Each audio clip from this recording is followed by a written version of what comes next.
Not to fear, we have a solution.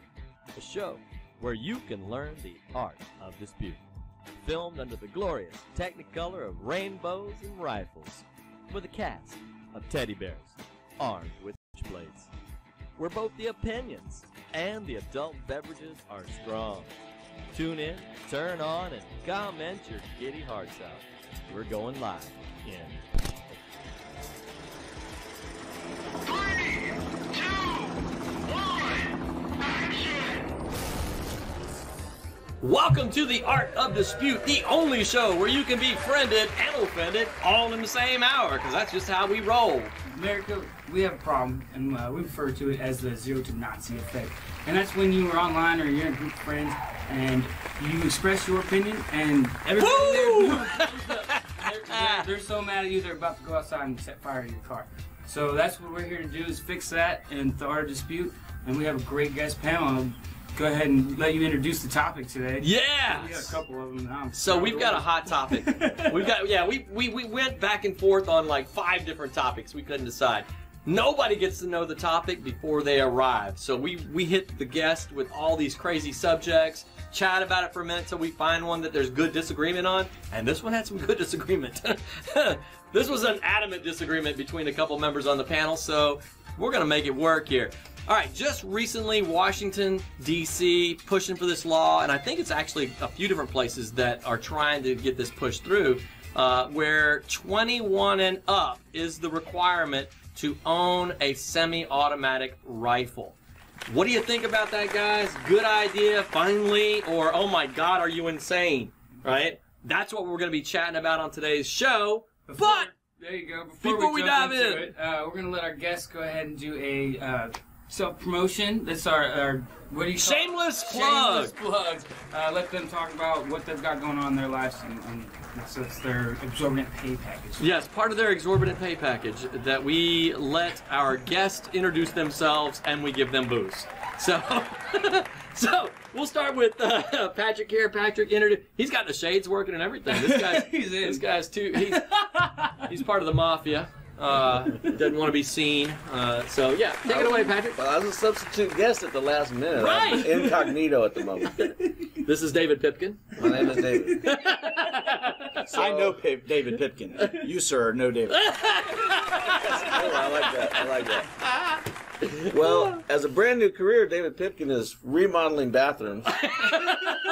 He's really good at it too. Houses, no commercial work at all. All right, and that's it. There we go. And Patrick's. Where do we find? Yeah, Patrick's got his. I'll have his Facebook profile up on the screen and everything. Yep. Right. Yep. Exactly. And shameless, my name's Melody Debraux. I'm the musician. I have a Facebook page, Melody Debraux Music. It's Debraux, and I also sell health and life insurance during the day. So go ahead and check out my page or call 713-398-5647. Ooh, yeah, put that at the bottom of the screen, right? Yeah, that was fast. It was live. Otherwise, that's twice. Yeah, right. Scott. All right. Well, I'm Scott. Been here a few times, so around the block, and I'm actually going to forego my personal shameless plug today. Well, just for the simple benefit of the Indianapolis Colts, who are going to go into Kansas City, and I'm just playing that my shameless plug is for them to play a good game and put themselves in a position to win, pretty much like they spanked the Houston Texans last year. you know that there's going to be a lot of booing in that. That's fine. In that section. You know where they're booing? We From home on their couch. Yeah, I put the booze in, so in more ways than one. Yes. Well, we've got a lively show going on here. I know this is going to be a fun topic. So this is the part of the show where you guys just kind of give me your 1-minute thought on this subject. 21 and up to own a semi-automatic rifle. Good idea, bad idea. Just kind of give me your, capsulized thought on the subject. Patrick. I think it's fine. There's limits on other things, age limits on other things like beer and cigarettes and driving, and reasonable limits, and I can't believe I'm saying it, reasonable limits on firearms are fine. My thoughts, based on what's happened here recently and the fact that we hear about a shooting every 5 seconds, I say 25. Rental cars are 25. Like, quite frankly, I feel so strongly about raising the age because obviously adolescents and kids are not responsible enough to be able to handle these firearms without. And quite frankly, if it is a question of mental health, then we know more about a person when they're older as opposed to when they're an adolescent and still trying to figure themselves out mentally. All right, Scott.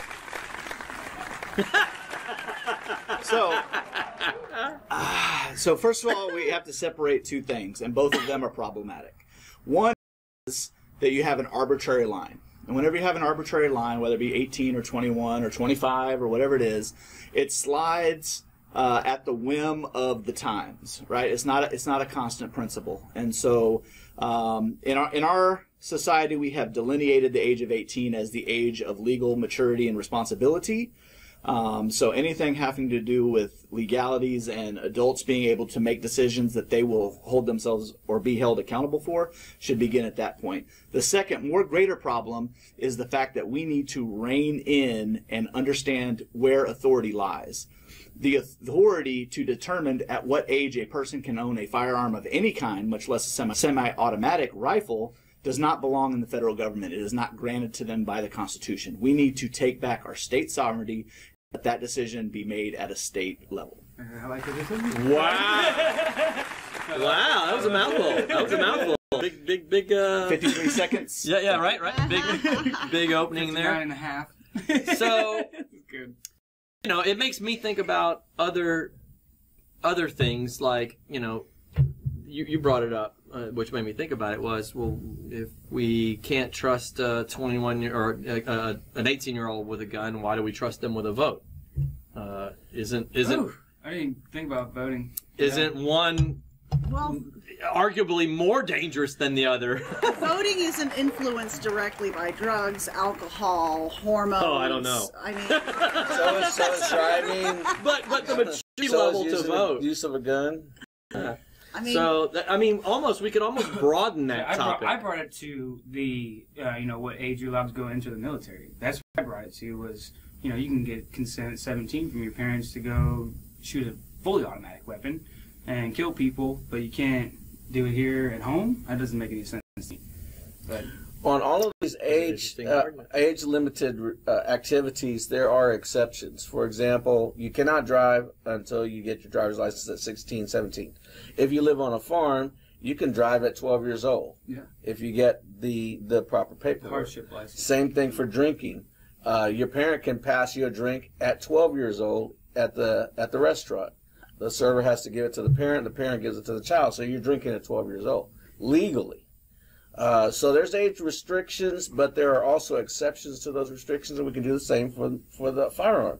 If you're in the military and you're 18, you get a pass. that's You can own strong. a- I you can agree own a with that. firearm. Yeah, I mean, that's strong, and it brings up a really good point. We are, in fact, such a complicated governmental and societal system. Everything has like its that. limitation, his exception, this and Right. that. But I feel like that's the case. And so, yeah, maybe separating it would be the way to go. I don't know how we're not going to find excuses later on when the next shooting happens, with those particular exceptions that we make. Okay, this is different. Okay, because they were 20, so because they were 18 and they were in the military before, it's okay that they went and shot up this school because, they had already Well, had no, it's not okay that they do that, but remember, it's the person's decision to go and do those things. One of the school shootings in Florida, all of the firearms were legally purchased, legally owned by his mother. He killed his mother, then took the firearms. So he broke the law by murdering her. He broke the law by stealing her guns. He broke the law by driving with guns. That's the law. He broke the law by going onto campus with a gun. He broke the law by shooting the people in the school. None of these laws stopped what was happening. The fact that we can put age restrictions will not change those things. Well, tell me this, though. How, then, are we going to justify the decisions we make with regards to firearms to the rest of the world? Because Europe, there are no firearms. I mean, We don't have how to do we justify justify them. that? Because we're having, coming from an international relations standpoint, we're a society that's very gun-heavy, and people look down on that in,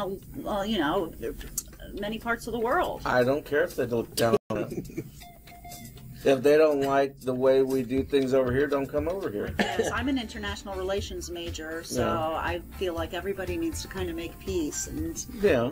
figure out a way to get it done peacefully. A well-armed society is a very peaceful society. And that's kind of where I was going to go. The same thing was, okay, so the only people that are able to use a semi-automatic weapon or a medium range weapon, a rifle, right? So medium to long range. Those are going to be the people that are in the military.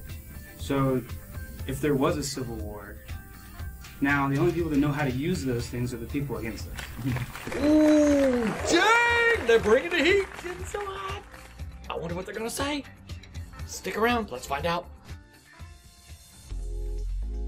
Phil and Derek's Restaurant and Jazz Bar, located in the midst of bustling Midtown in Houston. You'll find a laid-back atmosphere and an ambiance reminiscent of the comfort of your own living room, coupled with the flair, pizzazz, and glitz of live New York-style cabaret entertainment 7 nights a week. Phil and Derek's is not only the ideal restaurant with a great long-standing wine selection, but also with a full bar as well.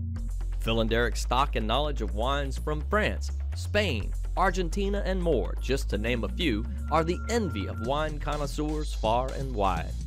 Phil and Derek's Sunday Brunch was voted best morning after brunch for 3 consecutive years. Come indulge in the ample buffet of omelets, meats, various salads, $3 mimosa carapes, and much, much more.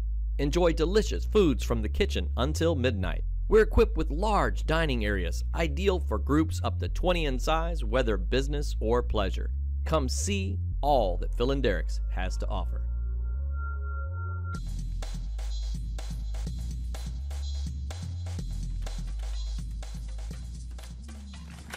So let me ask you a quick question. Do you think, pardon me, do you think that making the law 21 and up to own a semi-automatic rifle, kind of based on what Patrick was saying, for example, that these people break multiple laws, do you think that making the law 21 and up would solve or reduce the... Yeah, I do, just based on the fact that, granted, there will always be exceptions, and there will always be those things that happen. But I think that in general, it might prevent it because you're not putting these guns in kids' hands earlier than they need to be.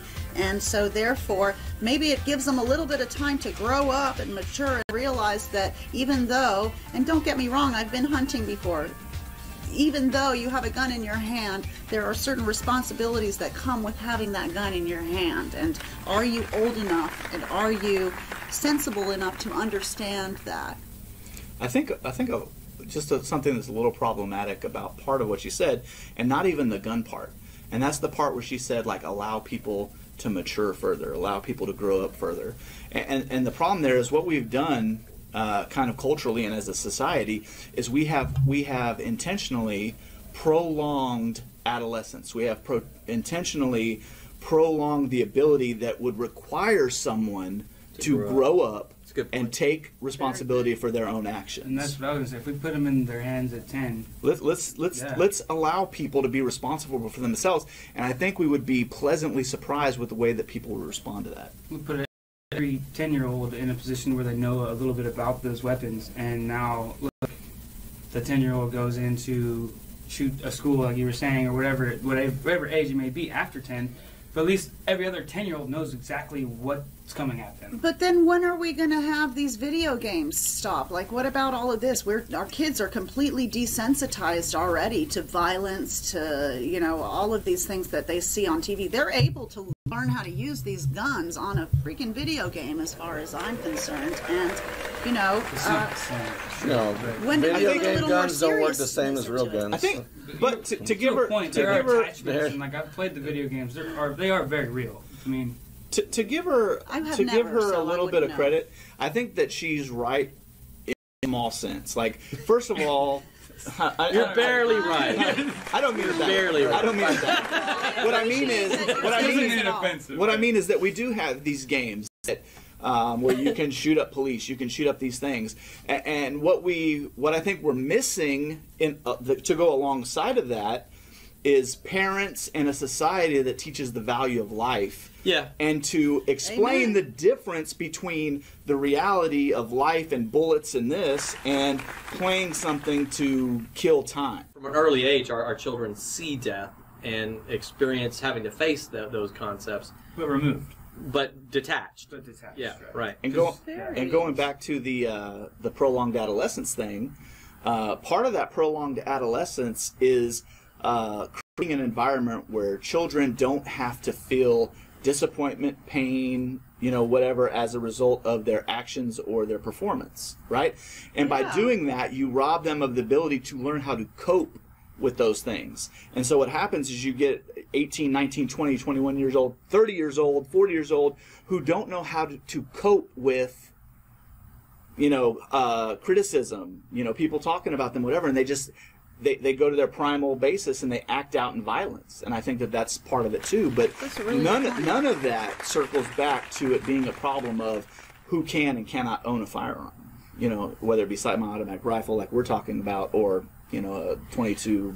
I say that though because just based on history alone and just based on the little tidbits you hear in the news here and there is not enough stringency within the gun laws in our country. If it was a matter of black and white, I watched a Dateline last night. I mean, the lady bought a gun legally, used it to kill someone, and this is what I'm talking about. Like, are we giving out weapons to people too soon and without looking into it further? And if age factors into that, so be it. How can we make sure that guns aren't getting into the wrong people's hands? What was the original restriction on gun ownership in the Constitution? Right to bear arms, yeah. Well, I mean, the full I wouldn't know. guidelines You have of to tell me. Okay, it is the unrestricted right of a person to keep and bear arms. Keeping means owning, bearing means carrying. There was no restriction, basically. The original... You could walk into a store and buy a rifle or make one. You could get one if you wanted to back in the day. But the original restriction was that there was no restriction. But how There's no are we age gonna- restriction. I mean, There's case law for people owning cannons. The original... It's crazy. The original... But you think it was worse then or now? Right. So my point is that when you say there's not enough control and restriction on firearms, that I am completely against that statement because there are tons of restrictions and controls on firearms. Okay, you make a good point there. I think I just base my decisions and thoughts on how gut-wrenching it is to watch all these innocent people get killed for no reason because of an object. An object. Because of a person's that can be decision. taken away. Because of a person's decision. So, therein lies a And good so- point. I mean, where do we I think Blame it is. that dialogue right there really kind of encapsulates a big important point in this discussion. I agree. And that is that we have a lot of these conversations based on emotion, right? Based on the emotion of them parading these school shootings in front of us on the news and these families that are grieving. But the fact is, if you ever step away from that and you take a look at actual statistics and numbers and the reality of the situation, you will find this. You will find that murder by semi-automatic rifle, a firearm, constitutes less than 3% of all murders by firearms. It's minuscule. Second of all, you will find out that more people are saved, protected, innocent people really? by firearms than are killed by firearms. I wouldn't have guessed that based on what the media said. Right, And- exactly. and That's, then- that's 2 the million other a part year. of what, and what the problem then there's is. the hammer argument. There are twice as many, 3 times as many people killed every year by a hammer. But we don't have this. We don't have this emotional objection to trying to ban all the hammers. Yeah.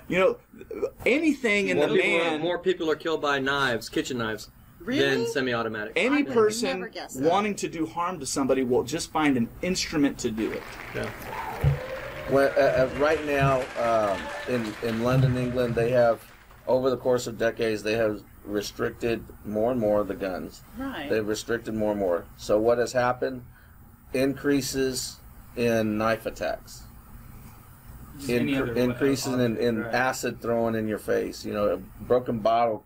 Bobby's beating Rape. the crap out of people. Bobby's beating the crap out of people. But the point is, they restricted the guns, so the criminal uses knives.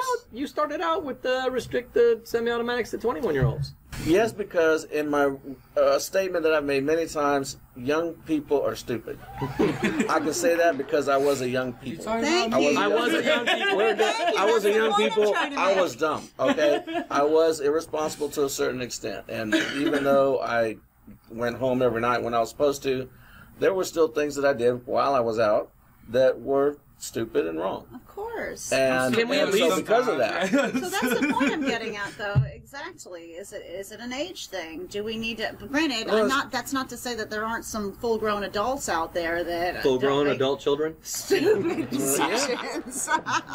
there's plenty of 35-year-olds who do some stupid things when Can they're we out. at least raise the voting age to 30? Yeah, Hell right. yeah. I think everybody's more vested in it at 30. That's for sure.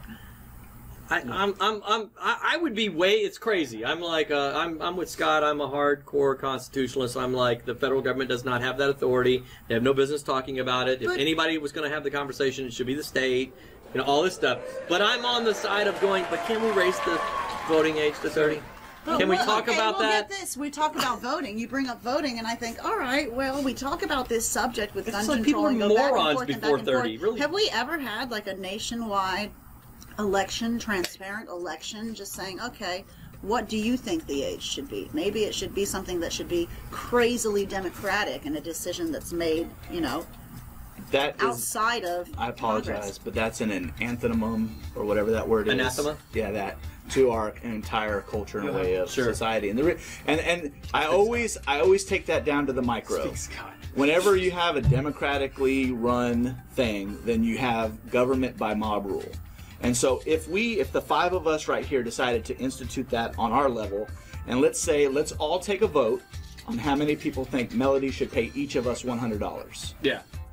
You're outvoted. You're subject to our. $500, please. Hey, look, I love this conversation. We've got to take a hard break. We'll be right back after a word from our sponsor.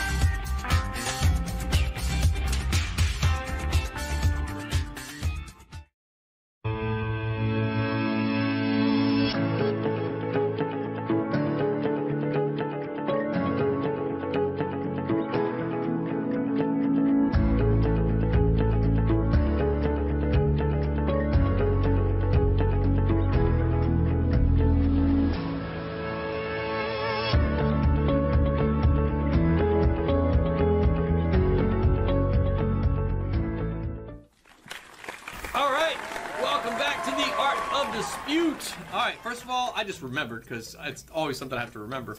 But I gotta do a shout out for the grain seller. Yes, for booze.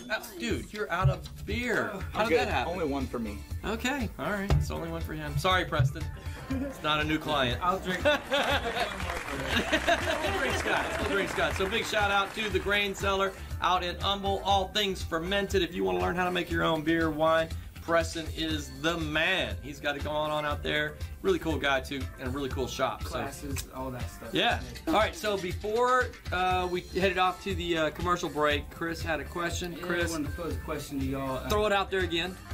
If we did a mandatory military service, do you think that we could not have age restrictions on weapons? Well, look at Europe. I mean, France has mandatory military service. Granted, I don't think their weapons are allowed within the country, but yeah, I think that's a great solution. I think teaching kids maybe, at 18, the impact that a gun has on society when it's used would maybe help curb that and mature them a little sooner. I'm against the mandatory military service. Part of the strength of our military is the fact that we're volunteers. When during the Vietnam War, when we had a draft, there was a high rate of leaving, AWOL, desertion. There you go, AWOL. There was a high rate of officers being shot or fragged by the lower ranks, and that occurred partly because they were forced to be in the military. So I'm against being I'm against having a requirement. You bring up a good argument with regards to that. I have a follow-up question to that. I also have a follow-up to it, but I want to hear. Yeah, I think a compulsory military service is a bad idea. The person that I want defending my life and freedom and property, I don't want it to be the guy that's forced to be there. And then, so we can take this question that Chris poses and we can fix it immediately and make it achieve the same goal, and that is have mandatory firearm safety and training class for all high school age students. My second part of the question, I was going to be Like tossing on driver's that. ed, why Mandatory not? training before licensing or before... Yeah, we're required to have history and math and firearms training. We have the right to drive at 16. I totally agree with that and think that's a great idea. Why not give, along with that right to bear arms, Well, it's not a right the to knowledge drive. that needs You have to get a you know. license before you can drive. And since we just all kind of came to a consensus and fixed that, I'd also like to fix the premise of our question and say we should lower the age to own a semi-automatic rifle I don't know to about 16 that. years when they complete the course. There are not enough parents watching their kids for that to be okay without it directly affecting our death rate with regards. Look at all these kids that accidentally shoot each other, that are just playing with a gun at home. How many 16-year-olds get on the road every day and drive around a 3,000-pound vehicle? And I would propose those who are way more accidentally deaths. shooting each other are not following proper gun safety rules, Which which they would learn if it was required in high school. Yeah, I think that's a good idea to Because require. I'm totally not for a mandatory military, but I'm totally for mandatory education when it comes to guns. I think that's at a all. great idea. I think parents are slacking in that respect, and that's why some of these kids get away with literally murder. But let's be honest, parents are slacking in basic fundamental existing on this earth. Parents have a lot of problems. And I know some great parents out there, there are some, but we have a lack of good, solid parenting in So our then the culture. government should step in there, don't you think? What do you think about that? No. Elizabeth! No. No, the government is Tell too much me, in tell our me. lives now. Tell me what I should think, because I sit there and think here, well, let's find the quickest solution. The quickest solution would be, shit, parents aren't doing their jobs. Where's the government? That's the next step up, right? Where's the No. community? Where's the community is what I'm saying. This is a difficult thing. This is hard to solve because we all know, and I think we all can recognize and we all agree that parents are not doing their job. The last thing we need is for the government to step in and do the parents' job. The government screws up almost everything that they do. Granted, the military is, I think, the exception. The military is the one exception to that, in that we have the best military in the world. That's because it's not ran like our government. It's ran like a dictatorship. So it's a very different system. Okay, I can go with that. That's why it works, because you don't get the opinion. The moron doesn't get the vote. But Yeah. In every other area. about it though, in those respects, and yeah, you're right. Even though it's not a governmental thing, it's kind of connected because it's a school thing. Look, sex ed. You know, our parents didn't want to tell us about sex. They threw it in the schools. Our parents didn't want to teach us how to drive. They started driver's ed. So maybe Yeah, and thankfully that fixed all the problems. Do you think that putting it back into the state hands or even the community hands, just the community right around you, the community that is involved in your school, that is involved in everyday life, putting it back in their hands, do you think that we could fix the problem when it comes to school shootings, when it comes to age limits on weapons? Yeah, maybe. I think, I strongly believe in that phrase that it takes a village. And I think that, the more good influences children and adolescents have around them, be it their parents, be it their aunts and And I love that uncles you or were the their one that community. answered that, because you had just said that we need to go to the government. Well, that's my initial and automatic response is, oh my gosh, things aren't going well. what is our government going to do for us? We pay taxes so that they can fix all our problems. But that's a really good Let's bridge. stop That's paying a good taxes and bridge. fix our own problems. I like that. In my head, I'm going, isn't what I think everybody was agreeing training, right? Mm-hmm. So I'm with Patrick in the sense that to me, government screws up everything. There's literally like nothing that they do well. And it's hard to argue that. I mean, like, anyway, so that. So to me, I'm like, anybody can own a gun that wants to own a gun, just show proficiency. Period. So, you know, wherever sells the place, if they don't do it, whatever, but if you want to buy a gun, fine, just pass the test. I mean, that's range test, written test. You got just like a driver's test, you have to pass the written test, you got to pass the driving test, Background you get your check, license. background So check, a 16-year-old background wants to own a semi-automatic rifle, no problem, go down, you got to pass the written test, you know, and Okay. then you pass the proficiency test on the course. Question, though. There you go.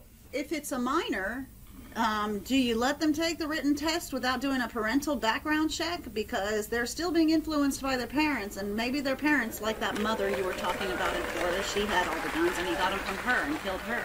So, Parental yeah, consent. do you look up A back? Do you family do a background background check on the parents A if whole the child is household. young? If the child is 16 and is going to have a gun at 16, like you're just going to let him have a gun, even though technically, and I think about this from a mental health standpoint, technically, let's say most children are not diagnosed with a mental disability that incapacitates them or makes them do these violent things until they're 18 and above or past adolescence, because they say adolescence is such a shaky time.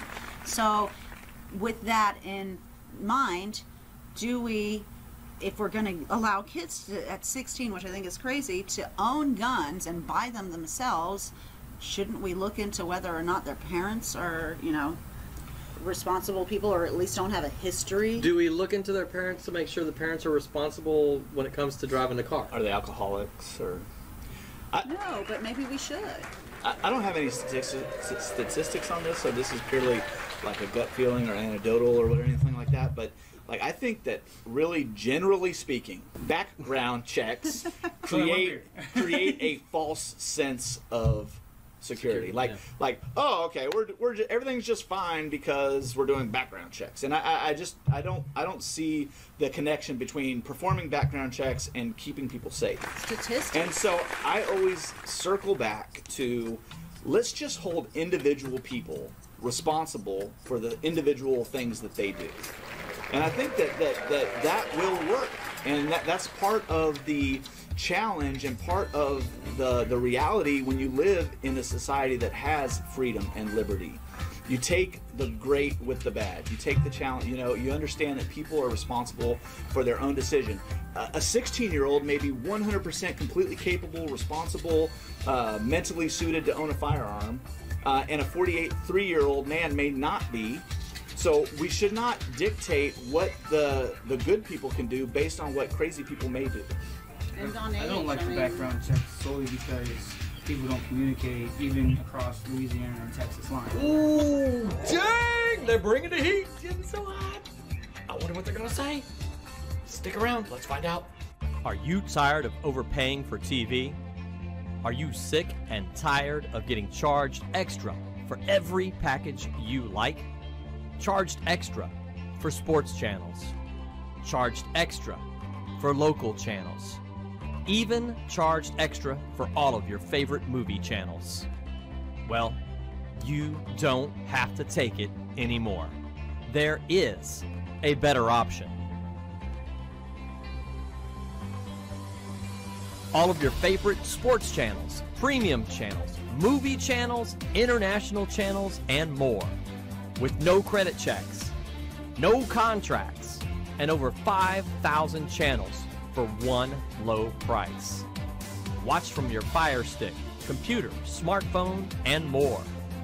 Visit mycablebillstinks.com today for your free trial. Think about it in terms of the statistics, and that's usually what governs their decisions to regulate and do background checks. But, you know, for example, if you're going to get health insurance, I mean, you're going to have to go through a medical records check for them to decide how much it's going to cost you. So how does that not, you know, how can you compare it? Well, in private understand. I think this, if you've noticed across the country, they have taken the mental health argument and now they've turned it into a legislative weapon. And so you've seen that now we're talking about red flag laws in all these states. It's even been filed here in Texas in our legislature. And now what we're going to do is we're going to weaponize doctors. We're basically going to determine these types of diagnoses that disqualify you for gun ownership. Right, and so you're at the subject of what the doctor determines your mental well-being. And that could be individual. You're right. My brother's been diagnosed three different mental illnesses that don't even collaborate. You know, so if it goes to a doctor, one doctor says he's bipolar, one doctor says he's schizophrenic. Yeah. And it's up to that doctor it's based on one person's. Yeah, exactly. It comes right down to that one person. So which correlates completely with your thing that's saying it should be an individual thing, and we should individually say, you know what, you're 16, you've been doing things right. Bipolar. Do I think that bipolar affects my life in a way where I shouldn't be able to own a firearm? Absolutely not. Right, and I agree with you totally, and in that regard. But I just think because of the fact that it does correlate so much with regards to these, and I look at it in that every time I turn on the TV these days, it seems like there's a new person that's I'm not unsympathetic in any way, shape, or form to the diseases and the things mentally that people have to go through in order to just cope in day-to-day life. I'm not discounting that. I'm just saying, how can we kind of group it and file some kind of regulation? We live in a society where I don't know how easy it would be to individually look at each person. You know, can we do that? You know, yeah, and I think that's the $1 million question, because you know, I've had this conversation a lot of times where I'm like, I know that the correlation and causation aren't always together, but I also look at roughly about 90% of all mass shooters were also on psychotropic drugs or SSRI. Really? Mm-hmm. Wow, I didn't know that. And more government fund. When we have some of those situations like Columbine, where government says, "Oh, let's close those medical files," and so that they're not publicly available, right? Yeah. And that we got one of the two was you know, made public before the other one got shut down, right? So I think that there's some serious issues because Big Pharma has a lot of money to keep those kind of stats and information out of public eye. That's scary. So I won't go as far to say that those drugs cause people to do that. I wouldn't make that connection. But I'll say that some of these SSRI drugs or serotonin inhibitors have known side effects of suicidal ideation. They have homicidal ideation, right? So I think every patient I've ever picked up on an ambulance has had suicidal, homicidal ideation, has been on multiple different psychiatric medications. Isn't that crazy? So, and they're supposed to help. But yet, well, we in a want to percentage, restrict the guns. in a small percentage, that's the thing. Well, right? I take medication, it causes, and I know it helps me from wanting to kill people. So I've had a lot of people. I don't take any drugs, and I have an urge sometimes. but I don't act on it. I don't act on it, which goes to the personal responsibility issue and the part of this discussion. So how do you have that control to act on it? You know, I will say one thing going back.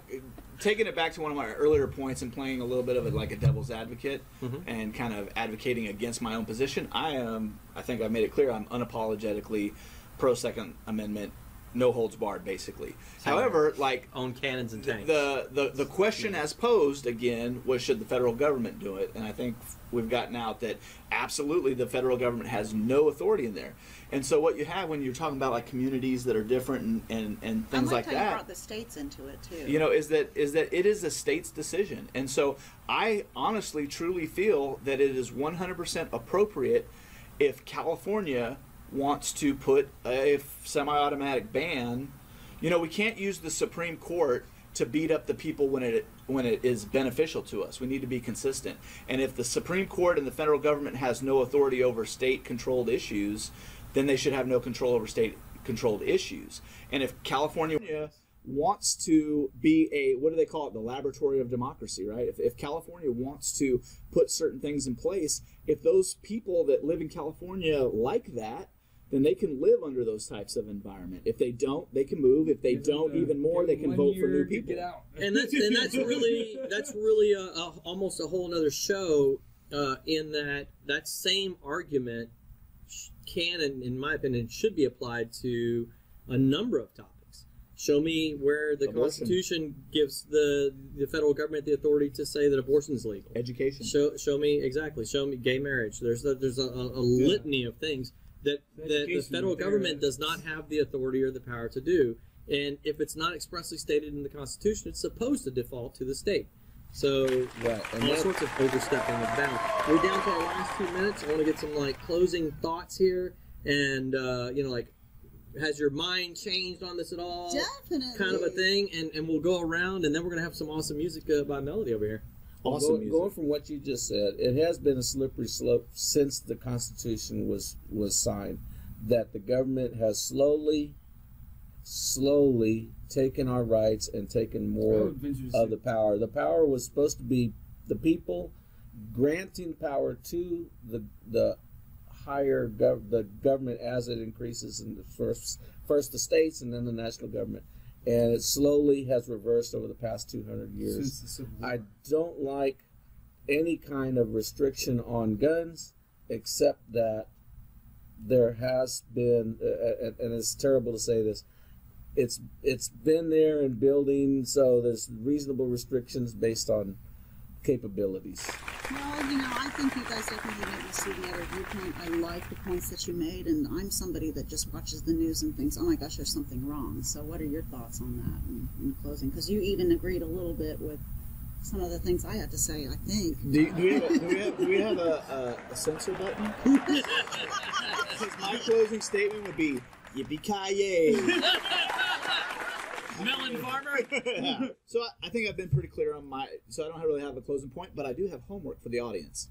And this is just to give a states' rights kind of mentality. From now on, when you talk about our great country, our nation, the United States, refer to it as it should be referred to, and that is these United States instead of the United States. And maybe you'll start getting in the mind frame of understanding that state sovereignty is something that we all need to embrace. Absolutely. Freaking well, we got to take the show to conclusion because we got some awesome music to hear from our pal here, Melody. Melody? Yes. What are you How's your guitar fingers? What are you going to play for us, Melody? And where can we find it? Take it away.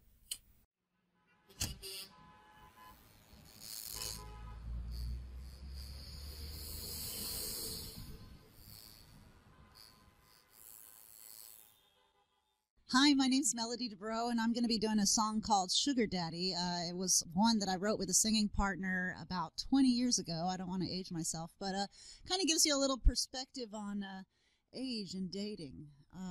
In any case, I love it. You can find it on this show. It's the first time I've ever played it live, televised, so hope you like it.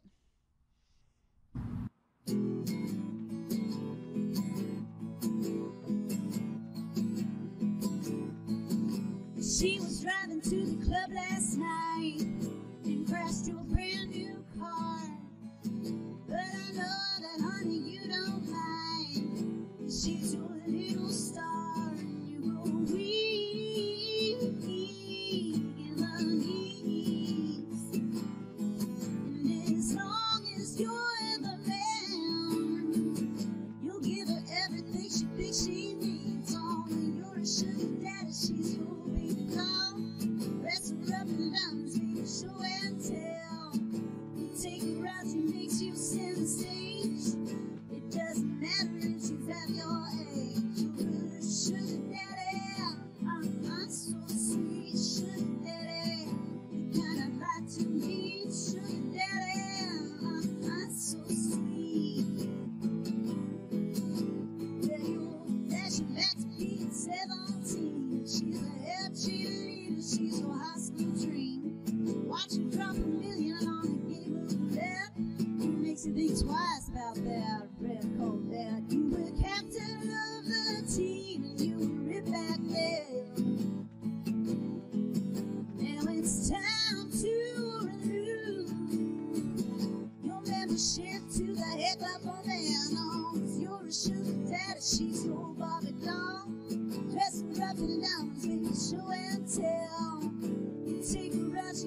shouldn't